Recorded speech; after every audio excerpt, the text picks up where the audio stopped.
Guys, आज के session में हम डिस्कस करेंगे प्लेटलेट्स के बारे में। तो प्लेटलेट्स हमारे जो है वो small and non nucleated disc shape के सेल्स होते हैं जो कि मॉडरेटली रिफ्रैक्टिव बॉडीज है हमारे ब्लड के अंदर, और ये बनते किस में से है? मेगा कैरियोसाइट्स में से।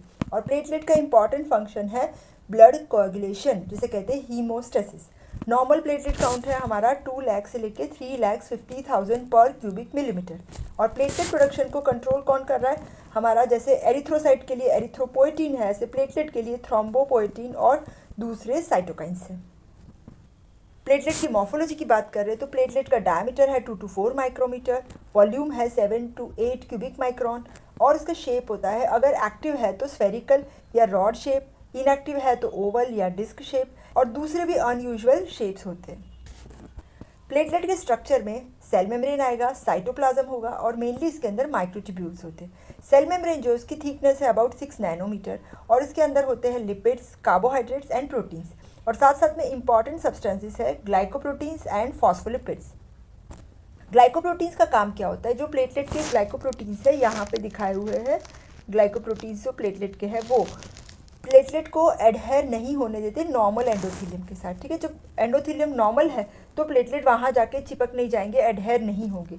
लेकिन अगर ये एंडोथेलियम जैसे ये एक्सपोज हो गया, कॉलेजन मतलब एंडोथेलियम डैमेज हो गया तो अंदर का कॉलेजन एक्सपोज हो जाएगा। तो जब हमारा जो एंडोथेलियम मतलब जो वेसल का वॉल का सबसे अंदर वाला लेयर, ठीक है, वो अगर डैमेज हो गया और उसके अंदर के कॉलेजन है वो एक्सपोज हो गए तो ये ग्लाइकोप्रोटीन प्लेटलेट्स को वहाँ पे एडहेर कर देंगे। ठीक है, और साथ साथ में इसके पास रिसेप्टर्स होते हैं थ्रोम्बिन और एडीपी के लिए। ठीक है, दूसरा जो इम्पॉर्टेंट सब्सटेंस है प्लेटलेट में वो है हमारे फॉस्फोलिपिड्स। फॉस्फोलिपिड्स है वो भी ब्लड क्लॉटिंग जो रिएक्शन है उसको एसिलरेट करते हैं। ठीक है, और ये फॉस्फोलिपिड में से हमारे बनते हैं थ्रोम्बोक्सिन A2 एंड दूसरे प्रोस्टाग्लैंडिन्स। नेक्स्ट इंपॉर्टेंट स्ट्रक्चर है प्लेटलेट का जो है माइक्रोट्यूब्यूल्स। जो माइक्रोट्यूब्यूल्स होते हैं वो रिंग के शेप का स्ट्रक्चर है, यहाँ पे माइक्रोट्यूब्यूल्स बताया हुआ है। ठीक है, ये रिंग जैसा स्ट्रक्चर है साइटोप्लाज्म में सेल मेम्ब्रेन के जस्ट अंदर। ठीक है, और इसके अंदर जो प्रोटीन है उसका नाम है ट्यूब्यूलिन, और ये ट्यूब्यूलिन प्रोटीन का काम होता है स्ट्रक्चरल स्ट्रेंथ प्रोवाइड करना प्लेटलेट्स को। साथ में प्लेटलेट के साइटोप्लाज्म में Golgi apparatus, mitochondria, endoplasmic reticulum, microtubules, microfilaments और कुछ प्रोटीन्स, हार्मोन्स एंड एंजाइम्स भी होते हैं। ये प्रोटीन्स होते हैं एक तो कॉन्ट्रैक्टल प्रोटीन्स। कॉन्ट्रैक्टल प्रोटीन्स में आ रहा है एक्टिन एंड मायोसिन जो इंपॉर्टेंट है कॉन्ट्रैक्शन ऑफ प्लेटलेट के लिए, और दूसरा है थ्रोम्बोस्थेनिन जो इंपॉर्टेंट है क्लॉट रिट्रैक्शन के लिए। ठीक है, एक और प्रोटीन है जिसका नाम है von Willebrand factor, von Willebrand factor. ठीक है, और इसका काम है ये प्लेटलेट के एडहेरेंस के लिए इंपॉर्टेंट है। एक और है फाइब्रिन स्टेबिलाइजिंग फैक्टर जिसे क्लॉटिंग फैक्टर भी कहते हैं, फैक्टर नंबर 13 जो भी प्लेटलेट सिक्रीट कर रहा है। फिर प्लेटलेट डिराइव ग्रोथ फैक्टर जिसका फंक्शन है ब्लड वेसल्स का ग्रोथ करना और वुंड हीलिंग करना। एक और प्रोटीन है जिसका नाम है प्लेटलेट एक्टिवेटिंग फैक्टर जिसका फंक्शन है प्लेटलेट को एक्टिवेट और एग्रीगेट करना। प्लेटलेट के ग्रेन्यूल्स की बात करें तो मेनली 2 टाइप के ग्रेन्यूल्स होते हैं प्लेटलेट में, एक है अल्फा ग्रेन्यूल्स, दूसरे है डेंस ग्रेन्यूल्स। जो अल्फा ग्रेन्यूल्स है उसके अंदर होते हैं हमारे क्लॉटिंग फैक्टर्स जिसमें इंपॉर्टेंट है हमारे fibrinogen, factor 5 and factor 13। Platelet derive growth factor भी सिक्रीट कर रहा है हमारे अल्फा ग्रेन्यूल्स। फिर वास्कुलर एंडोथेलियल ग्रोथ फैक्टर भी सिक्रीट करेगा, बेसिक फाइब्रोब्लास्ट ग्रोथ फैक्टर भी सिक्रीट करेगा, एंडोस्टेटिन और थ्रोम्बोस्पोंडिन भी सिक्रीट हो रहे हैं अल्फा ग्रेन्यूल से। ठीक है, एंड जो डेंस ग्रेन्यूल है उसके अंदर होते हैं nucleotides, serotonin, phospholipids, calcium and lysosomes. Platelet के एंजाइम्स की बात करें तो प्लेटलेट में होते हैं ATPase, फिर enzymes for prostaglandin synthesis, and hormones में आते हैं हमारे adrenaline, serotonin and histamine. Normal platelet count है 2 लाख to 3 लाख पर क्यूबिक मिलीमीटर। प्लेटलेट काउंट के जो वेरिएशंस होते हैं वो फिजियोलॉजिकल भी होते हैं और पैथोलॉजिकल भी होते हैं। फिजियोलॉजिकल वेरिएशंस में प्लेटलेट काउंट इन्फेंट्स में कम होता है, ये एडल्ट लेवल पे पहुंचेगा 3rd month of intrauterine life. दूसरा है जेंडर में कोई प्लेटलेट काउंट में डिफरेंस नहीं होता, मेल फीमेल में प्लेटलेट काउंट सेम होता है। हाई एल्टीट्यूड पे प्लेटलेट काउंट इंक्रीज हो रहा है एंड आफ्टर मील भी प्लेटलेट काउंट इंक्रीज हो रहा है। ये हो गए फिजियोलॉजिकल वेरिएशंस। पैथोलॉजिकल वेरिएशंस की बात करें तो प्लेटलेट काउंट डिक्रीज हो रहा है, इसे कहते हैं थ्रोम्बोसाइटोपिनिया। साइटोपिनिया के कॉजेज में आएगा एक्यूट इन्फेक्शन, वायरल इन्फेक्शन में smallpox, chicken pox, typhoid fever, tuberculosis and purpura. Thrombocythemia मतलब प्लेटलेट काउंट इंक्रीज होना, इसके कॉजेज में आ रहा है एलर्जिक रिएक्शन, आफ्टर सर्जरी भी प्लेटलेट काउंट बढ़ता है, आफ्टर स्प्लीन रिमूवल, जिसे कहते हैं स्प्लीनेक्टोमी, भी प्लेटलेट काउंट बढ़ रहा है, and after trauma. Next discuss करेंगे प्लेटलेट्स की प्रॉपर्टीज़।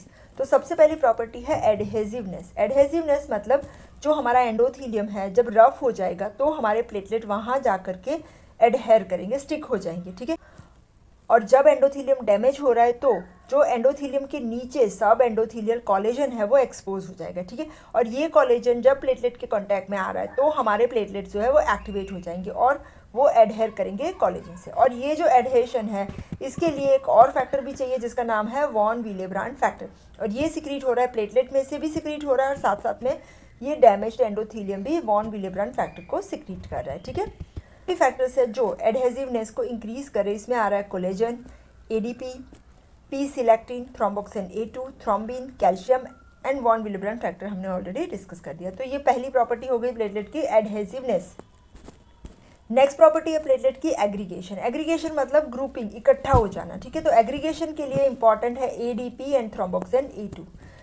तो पहली प्रॉपर्टी एडहेसिवनेस, सेकेंड आ गई एग्रीगेशन, थर्ड है एग्लूटिनेशन। एग्लूटिनेशन मतलब क्लम्पिंग हो जाना, एक दूसरे के साथ क्लम्प बना देना, और इसके लिए इंपॉर्टेंट है platelet agglutinin and platelet activating factor. Next आ रहा है फंक्शंस ऑफ प्लेटलेट। प्लेटलेट्स का इंपॉर्टेंट रोल है हीमोस्टेसिस में। हीमोस्टेसिस के लिए पहला स्टेप है वेजोकंस्ट्रिक्शन। वेजोकंस्ट्रिक्शन के लिए जो 5 हाइड्रोक्सीट्रिप्टामिन और सीरोटोनिन रिलीज होता है वो प्लेटलेट से हो रहा है, ठीक है। फिर प्लेटलेट जब एक्टिवेट होते हैं तो ये एडीपी एंड थ्रोम्बोक्सिन A2 को भी रिलीज करे, जिसकी वजह से प्लेटलेट प्लग फॉर्मेशन होगा, ठीक है। और इंट्रिंसिक प्रोथ्रोम्बिन एक्टिवेटर जो एक्टिवेट होता है उसको एक्टिवेट करने में भी प्लेटलेट का इंपॉर्टेंट रोल है जो ब्लड कोएगुलेशन के लिए चाहिए। तो फंक्शन में एक आ गया हीमोस्टेसिस में वेजोकंस्ट्रिक्शन, platelet plug formation and prothrombin activator, ये तीनों के लिए प्लेटलेट चाहिए। हीमोस्टेसिस के बाद जो ब्लड क्लॉट बन रहा है उसको रिट्रैक्ट करने के लिए भी प्लेटलेट का important role in clot retraction.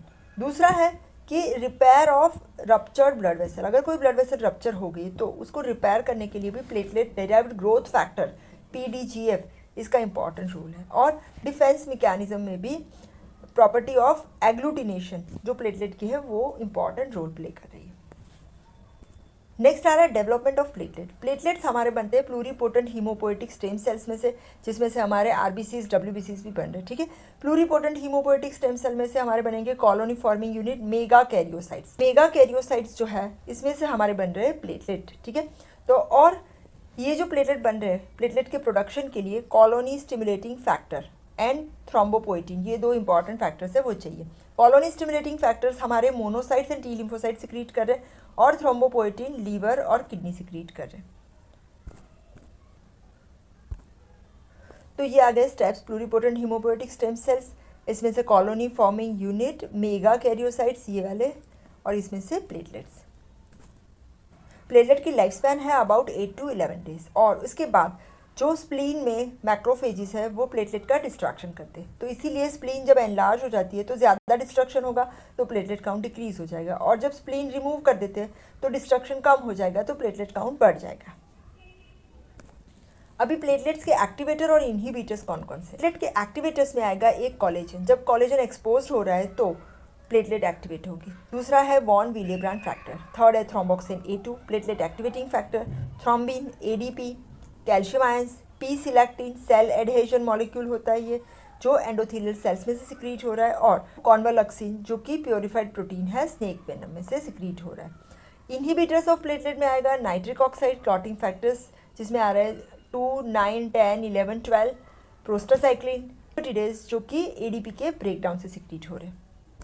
Next discuss करें प्लेटलेट के डिसऑर्डर्स। इसमें एक आ रहा है हमारा थ्रोम्बोसाइटोपिनिया मतलब प्लेटलेट काउंट डिक्रीज होना, फिर थ्रोम्बोसाइटोसिस प्लेटलेट काउंट इंक्रीज होना, थ्रोम्बोसाइथेमिया एंड थ्रोम्बस्थेनिया।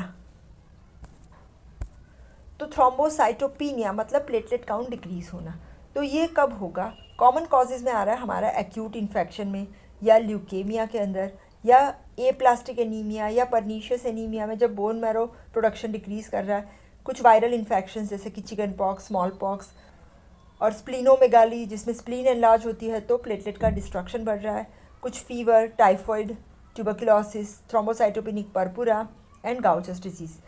इंपॉर्टेंट वाले आगे वाले याद रखेंगे तो चलेगा।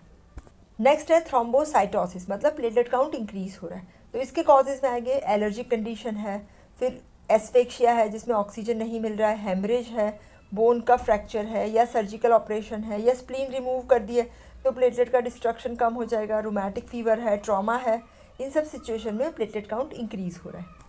थर्ड अप्लाइड है थ्रोम्बोसाइथेमिया, मतलब persistent and abnormal increase in the platelet count, मतलब बढ़ा हुआ है बट कंटिन्यूस रहेगा, जिसके कॉजेज़ में आएगा कार्सिनोमा या ल्यूकेमिया, हॉजकिंस डिसीज। तो ये आ गए कॉजेज़ ऑफ थ्रोम्बोसाइथेमिया। नेक्स्ट है ग्लांसमैन्स थ्रोम्बोसाइथेमिया। ये जो है वो इनहेरिटेड हेमरेजिक डिसऑर्डर है। इसमें क्या हो रहा है, प्लेटलेट जो है उसका स्ट्रक्चर और फंक्शन दोनों एबनॉर्मल हो जाएंगे, तो इसे कहते हैं थ्रोम्बोस्थेनिक पर्पुरा, मतलब प्लेटलेट काउंट नॉर्मल है लेकिन जो प्लेटलेट का स्ट्रक्चर है और फंक्शन है वो एबनॉर्मल हो जाएंगे, तो जो प्लेटलेट है वो अपना नॉर्मल काम नहीं करेंगे, इसकी वजह से जो ब्लीडिंग टाइम है वो प्रोलॉन्ग्ड हो जाएगा। ठीक है, क्लॉटिंग टाइम नॉर्मल रहेगा लेकिन ब्लीडिंग टाइम प्रोलॉन्ग्ड हो जाएगा। ठीक है, साथ साथ में क्लॉट रिट्रैक्शन भी नहीं होगा क्योंकि क्लॉट रिट्रैक्शन भी प्लेटलेट का काम है। आज के वीडियो में प्लेटलेट्स डिस्कस किया। Thank you so much.